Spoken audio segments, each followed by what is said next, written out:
All right, let's talk about unemployment. Reading from a New York Times article about the unemployment rate, which is currently 3.7%, which seems very low. But what it doesn't account for are those who aren't currently looking for work. Quoting from the article, the problem is that the unemployment rate, which is publicly updated by the Labor Department on the first Friday of every month, is an insufficient statistic. Despite all the attention it gets, sure, it tabulates the number of men and women who are actively job hunting, but it leaves out the growing number who have stopped actively looking. In the federal government's scheme of things, those who stop looking for work aren't listed as unemployed. So this is a sleight of hand trick that the federal government plays with the American people to make it appear as though we're at a very healthy unemployment rate, when in fact, what you really want to look at is the labor force participation rate. So, reading from Forbes.com, the Bureau of Labor Statistics tracks the labor participation rate as the percentage of civilian non-institutional population actively working on looking for work. That's a weird sentence. It only considers those aged 16 or older as part of the labor pool. Starting in the 1990s, labor force participation rate began to fall. With the onset of the pandemic, it fell from 63.3% in February 2020 to 60.1% in April 2020. That is a decrease of more than 8 million people. Though it has recovered somewhat, labor force participation remains below 62.5%, well off the pre-pandemic highs. Now let's check out a visualization of what that looks like. So we could see for about 6 years, the rate was pretty constant. And you see the huge drop off there in 2020 due to the pandemic. It picks back up, but not quite to the levels that it was pre-pandemic. Now, this seems like a small percentage, but again, it amounts to about 7 to 8 million people who are completely out of the labor market. And the obvious question becomes, where are all these people who aren't working? What are they doing? We're talking about jobs and a major hiring crisis. It's a problem, really. It's a problem you're not going to find in the unemployment rate, which is, of course, at near record lows. And it's because a large number of American men in particular, men in their prime working years, are actually not working, and they're not even looking for work. The result is a bit of a mystery and also a major hole in the American economy. It turns out dozens of real-life economists and other researchers have a possible explanation. A long-term decline in male labor force participation, or as one think tank summarized it, men not at work. Look back to the 1950s and 98% of men in their so-called prime working years had a job or were looking for one. That number has fallen ever since, to the point where today more than 7 million men have essentially dropped out of the workforce. We have more jobs than we have people for, about 1.5 jobs for every one worker. So you are here as a representative of more than 14,000 manufacturers in these United States. And the number one problem for 99 out of 100 of them is filling jobs. Yeah. And there are nearly 800,000 of those jobs open right now, according to the latest federal count. Timmons says the problem is not pay, but perception.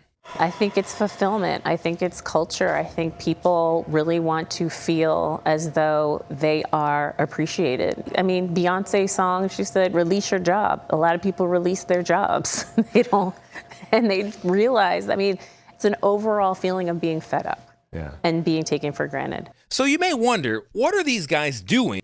I think we're starting to see that this is a trend that is specifically impacting men, young men, but also it's a cultural shift. It's a shift in the mindset of working and what it means to have a job in particular.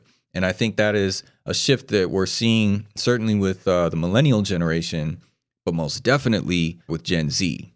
So you may wonder, what are these guys doing instead of work? Well, kind of what you might expect. Spending nearly 7 hours each weekday on average relaxing, playing games, and watching TV. Oh, hell no! So how is it, from where you're sitting, from your understanding, that people can do nothing all day and still have enough money for a bag of chips? It's almost as if somebody is not letting them fail.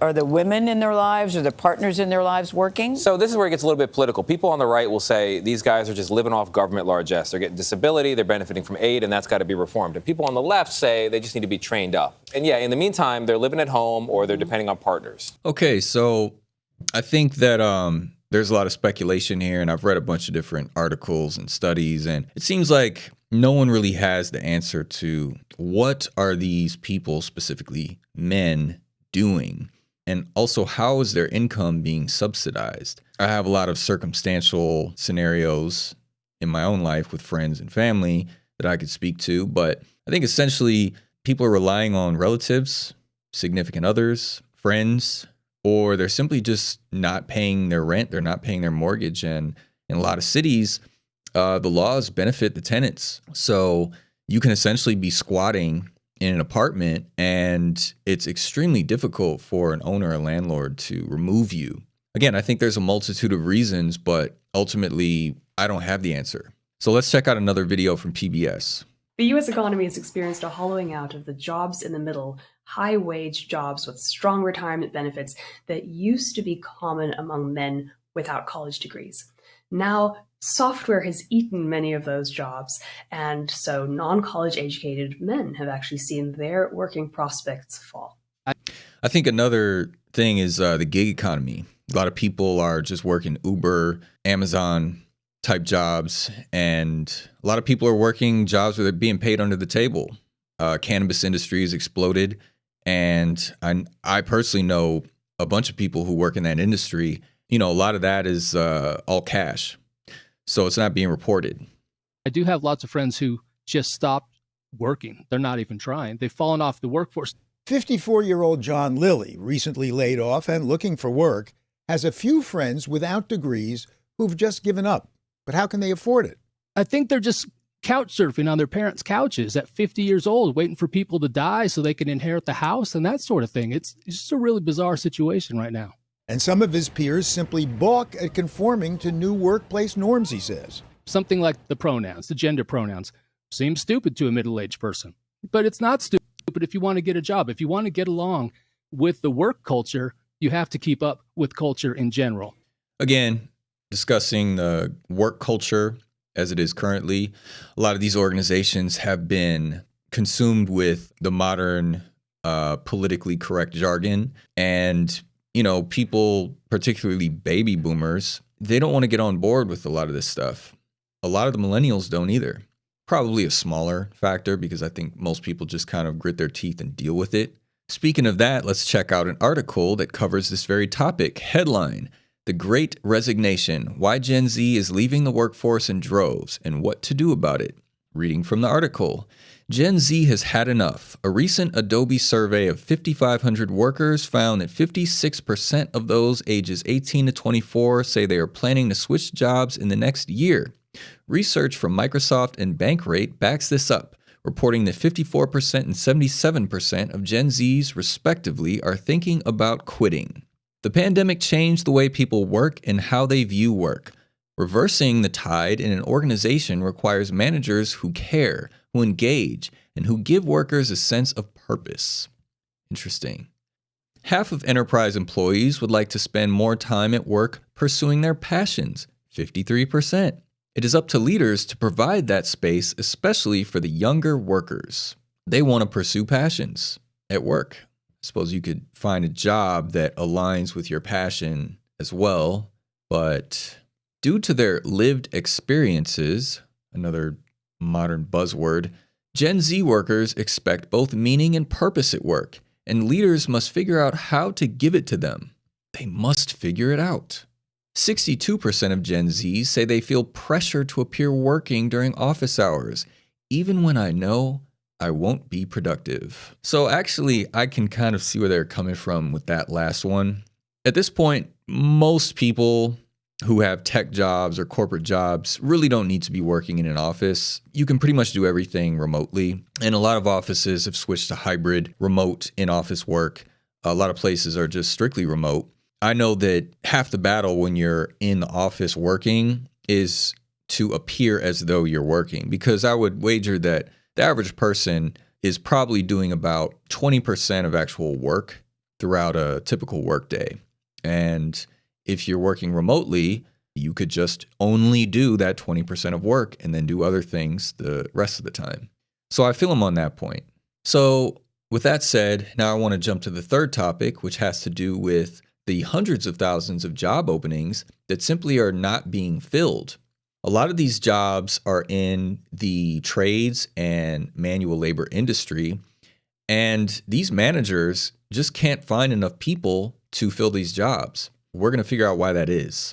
Full Speed Plumbing has an opening for a new apprentice, but manager Bo McKenzie says it's been tougher than normal to find the right candidate. Getting the ones fresh out of high schools is few and far between, and you really got to watch for the right ones and try to draw them in.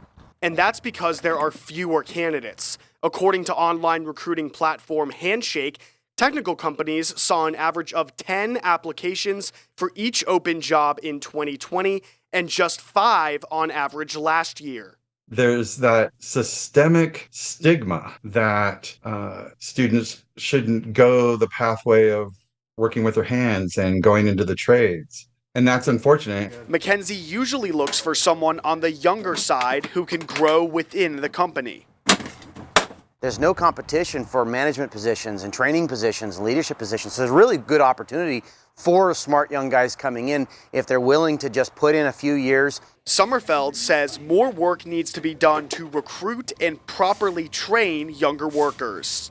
If we want to make an investment into our future, we really need to put our money where our mouth is and get these students and the educators the machines that they need, the training that they need. The Bureau of Labor Statistics predicts 1.7 million infrastructure workers will either retire or leave their job every year until 2031. In Mount Vernon, Washington, Jake Alexis, Fox News. So that's a lot of job openings. And as we'll see shortly, it's not as if these jobs are low paying. I mean, you can make 6 figures within a few years of being in one of these positions. So again, the question becomes, why are there so few people interested in these particular jobs? Drain cleaning, light plumbing repairs, and that kind of thing. We've got guys making over $100,000 a year. Spazzari owns Seattle's Mr. Rooter franchise. I've got plumbers that work for me today that make $200,000 plus a year. Manpower is one of the most frustrating parts of my job, filling all the spots. I could hire 6, 8 experienced plumbers right now. But they're just not out there? They're just not out there. Guys that are my age, they're aging out. So why no takers? First and foremost is the perception of plumbing. Got the cutters right here? Oh, yeah. There's this stigma that goes along with getting your hands dirty. You're doing manual labor. Some people tend to look down on that. And that makes people not want to go into it, clearly. Sarah Schnabel isn't a plumber, but an Ithaca, New York electrical apprentice. Oh, there we go. Another well-paying trade which can't find good help these days. I know lots of guys in the trade who are contractors, and they're looking for help. And willing to pay for it. We've recently raised our rates as a business to $90 an hour, and we are not pushing the envelope. We were 75 a little while ago and 65 a little while before that. It's getting to the point where you probably pay us more to come fix your light switch than you do to go to the doctor. So again, why no takers? I do think for people my age, it's definitely more glamorous to think of the tech job where you're in a really nice, cushy office building. We're the kind of people who are going to hire someone to go change a light bulb, let alone go into the trades. That's kind of where my generation is right now. It seems as though there's just a stigma when it comes to these manual labor positions. And also, I mean, it is a lot of work. I did manual labor for a number of years myself, and it's not a cushy office job. You have to wake up early. Sometimes there are long hours. You're getting your hands dirty. It's physical labor. But I will say that I had a lot of fun doing it, and you learn a lot of valuable skills. But yeah, it just seems like that's not something that is particularly valued nowadays, and people don't quite understand the earning potential of these careers. Reading from an Axios article, the older workers in skilled trades are retiring and not enough young people are training up to take their jobs as construction workers, plumbers, electricians, and beyond. The construction industry faces a gap of 500,000 workers. The application rate for technical jobs like plumber and electrician dropped by 49% between 2020 and 2022. That is a large percentage, and I would imagine it will only increase in 2023. What I find interesting is what we seem to have here is a decrease in the number of jobs available in the tech and corporate sectors and an increase in job availability in the trades and labor industries. But the issue is you have all the young people wanting to go into those former job positions that just simply don't exist, or they're being laid off, or they're experiencing hiring freezes because of AI.